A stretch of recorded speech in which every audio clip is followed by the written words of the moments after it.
On this episode, we take care of some exterior cosmetic issues on the E30.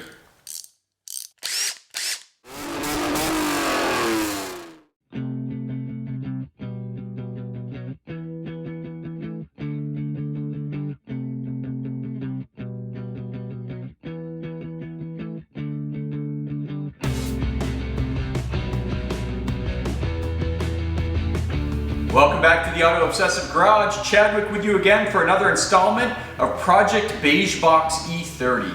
That is our 1990 BMW 325i. And on this episode, we're going to take care of some of these cosmetic issues. Now, the car came into the shop looking a little rougher than it should.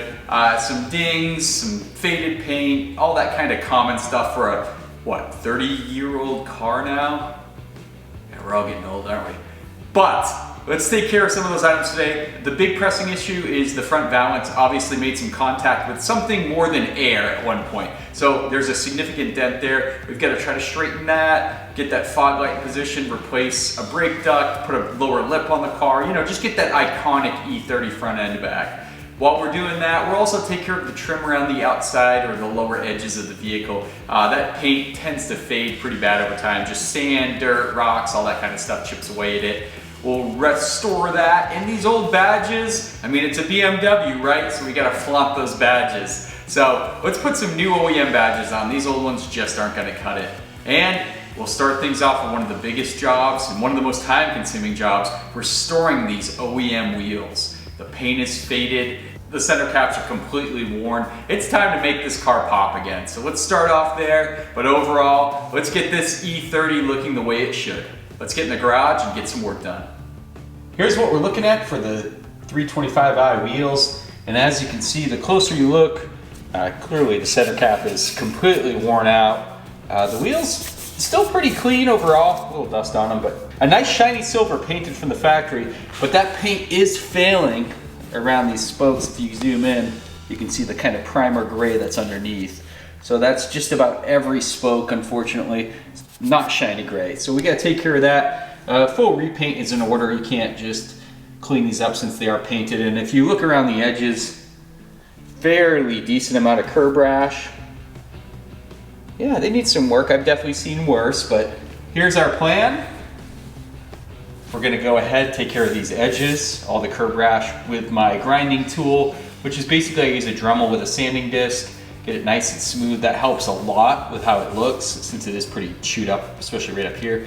To paint the wheel, we'll just sand it all down uniformly, clean it off, use some alcohol prep, get rid of all the grease and other nasty stuff on there, and then we'll give it a fresh coat of silver wheel paint and make it look just like it did when it was new, hopefully. And we might have a solution for these center caps, so we'll have to wait and see that. I think these add a ton of good looks to the car when they're done right. It's just having a nice mechanically sorted car with wheels that look like this kind of detracts from the overall theme. So let's go ahead and clean these up.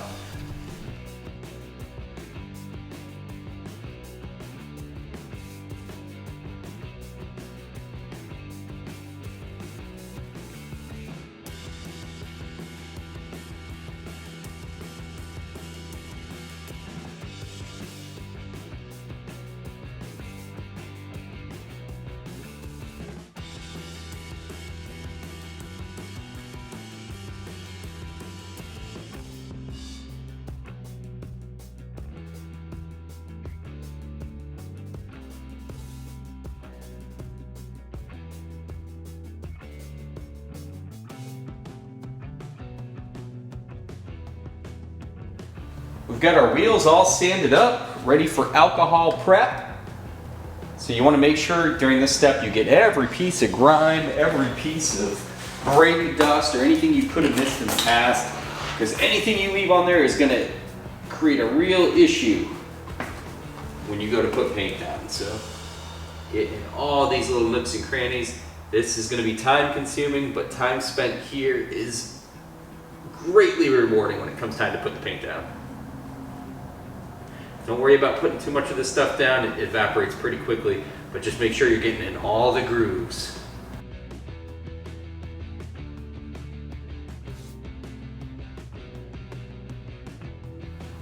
All right, it's time to put some paint down on these wheels. I'm gonna use my tried and true Duplicolor wheel coating. This stuff goes on pretty good. We're gonna do 3 to 4 coats, and we're able to rotate the wheels as I have them set up now so we can get in all the little nooks and crannies. You don't wanna ever spray down when you're doing something like wheels, especially something intricate like this, so having them standing up is the best solution. So let's get to that. Again, nice and light coats, guys. You do not wanna put it on heavy and thick, have runs, those kind of issues. Let's do it.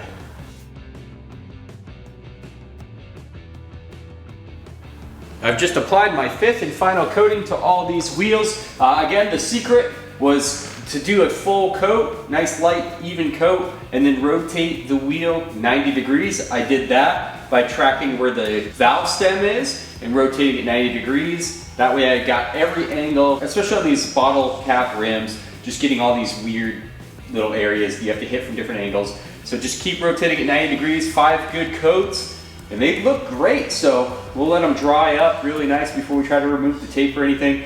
But I am super happy. These came out extremely well. I can't wait to get them on the car, but we're not done with the wheels just yet.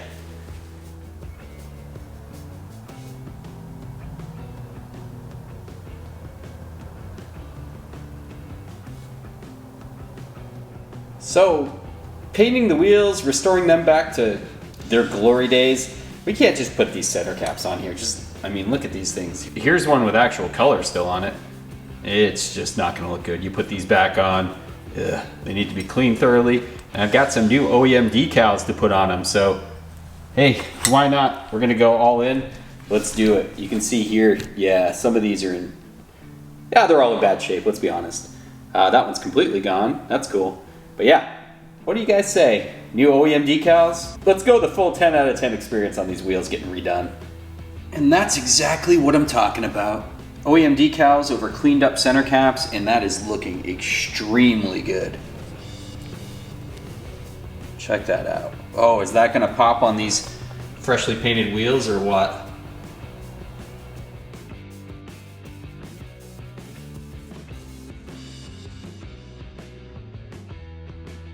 After restoring those beautiful wheels, we couldn't allow the stock, really worn out, faded, paint peeling, chipped up old badges to remain on the car. This is a BMW, damn it.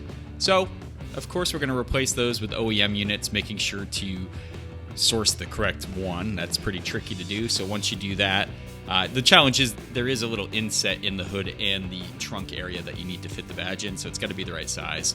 Replace the rubber grommets too. If you don't replace these rubber grommets, the new badge potentially can fall out, and these things are not cheap. But at the end of the day, such a worthwhile endeavor. Well worth the cost.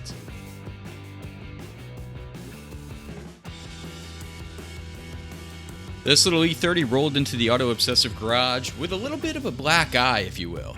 It appears the front valance took a good hit at one point, and this caused it to bend a little bit, dislodge the fog light, and we lost that brake duct. So first off was replacing the brake duct, and then going ahead and trying to use tools to bend that valance straight again, so we could get the fog light to align. Once all that was done, it was time for prep for paint. So we wanted to sand everything down, get it all, prepped off, ready to be painted. Paint came out pretty good.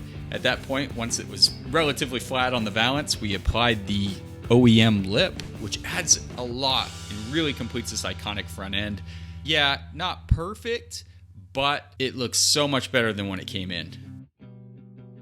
Another part of the E30 that really let down the outside image of this car was the trim, the lower trim, all faded, scratched, with some denting here and there, but all in general, not looking good. This stuff just kind of peels off over time, sand, dirt, mileage, weather, you name it.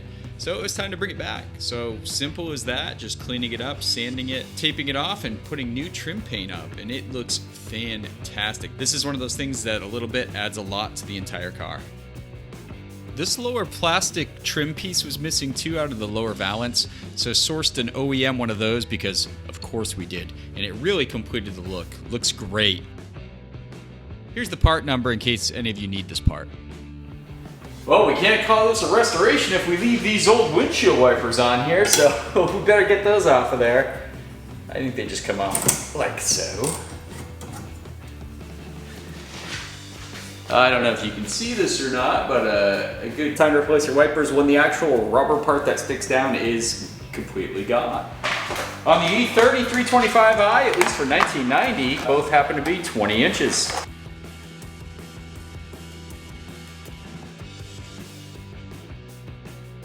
The other thing that can happen is if you accidentally hit your windshield wiper switch while you have bad blades on there, you can actually scratch your windshield. I've seen a lot of older cars with that. So just for that reason alone, I think it's good enough. Boom, new wipes.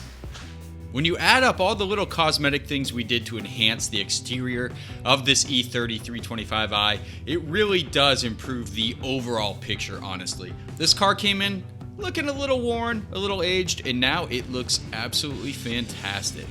So it's always nice to make a car that's mechanically sound have looks to match.